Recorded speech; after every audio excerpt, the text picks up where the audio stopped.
Naira grant for students of higher institutions. Yes. How does that work out? Do they come to register in the Ministry of Education, or how exactly is this administered? Well, I'm sure you can remember from when we were at Bendel State and when we were all in the university. We had bursary then. Yes. I've forgotten how much it was. And Bendel, which of course Delta is an offshoot of, has always been known to take care of its students, yes.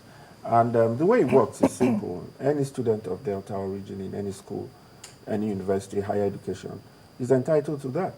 Obviously, they have their arrangements of how they register with, you know, their student bodies there in school, and they receive the money there in school. Oh, okay. Yeah, once you're a Delta, and that just like Orizi said earlier on, is just one of those initiatives in the education sector that His Excellency has done. Of course, there's also that of the first-class graduates that are entitled to their free education anywhere they want to in the world, and anywhere their abilities can take them up to. Where do you find the first-class graduates? Specific universities? Any university, provided she's a Deltan or he's a Deltan. Ivy League. Any university that you're a Deltan boy or girl, man or woman has a first class from in his bachelor's degree is entitled to free education to the wherever his abilities can take him to, anywhere in the world, any university. So if you find a Deltan, somebody from Delta State who went to Ekpoma University in Ekpoma and scores a first, gets a first class. So he will be able to, or she will be able to go to Harvard and be sponsored 100%. Definitely. We have a couple of them.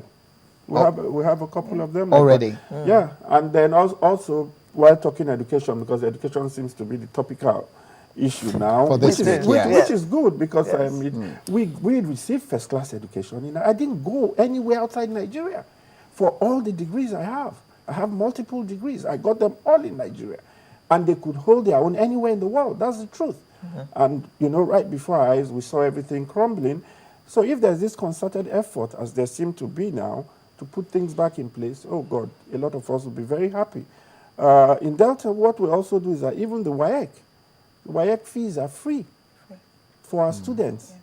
You know, what we try and do with all these things is that we try and push forward a situation where we make it as painless as possible for parents and encourage children to go to school. That also gave birth to this very noble program we have, which we call the Edu Marshal. I was coming to that. What is that? No, what that is what that is very simple, and it's a great project. This project is directly being handled by the governor. It's something he holds very dear to his heart. So what is Edu Marshal? At times of school, when children should be in school, no child of school-going age should be outside hawking or going to the farm or doing anything that... Because you see, a lot of us parents have turned these children to breadwinners even before they are of age. And the truth is that this is the cutting of your nose to spite your face thing. Not realizing that if you give these children an education now, later on in your twilight years, exactly, they'll be better empowered. So what we've done is that we have these marshals that go out on the street, go into the villages. When they find any of these children, they take them forcefully and take them to school, and we look for their parents and we prosecute them. That's what we're doing at the summit, it was raised that nobody is being arrested or put in prison for not allowing their child to go to school. Is there any track record of that happening or prosecuted? Yes, I can assure you that.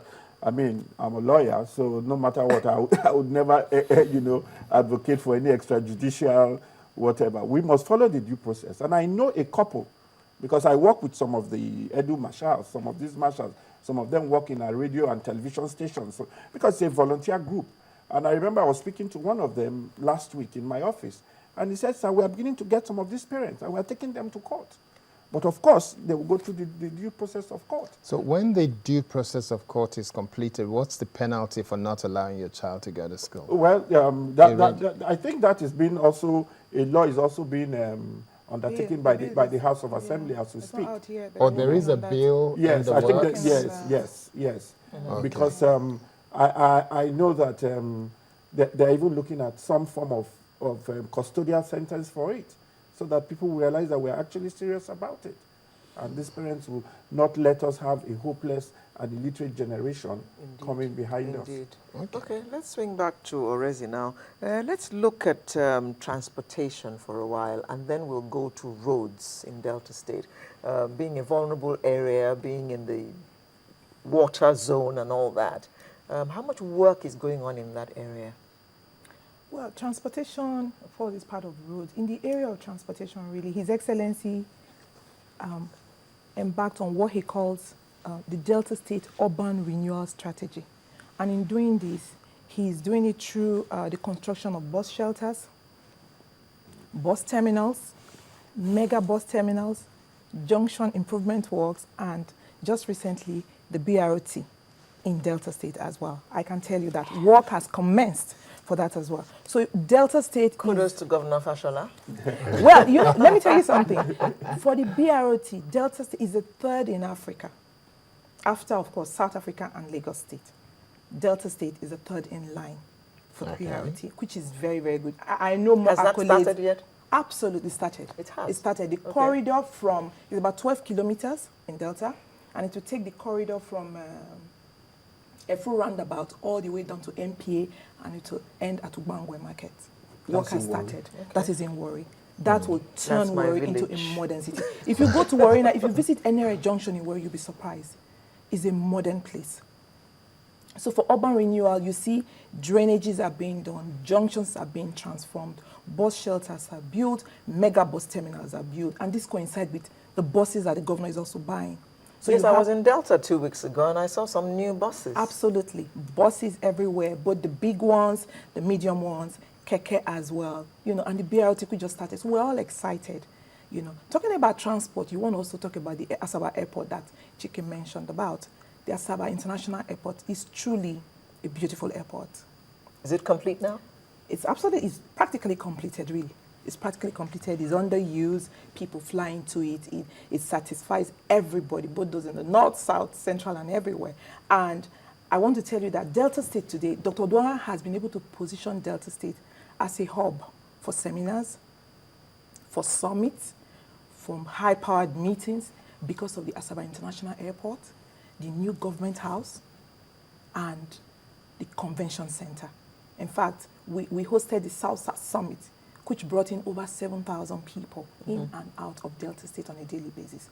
And I want to quickly also talk about the second runway that is being undertaken right now by the same administration at Osubi Airport, a brand new 4-kilometer runway. Work is at top gear.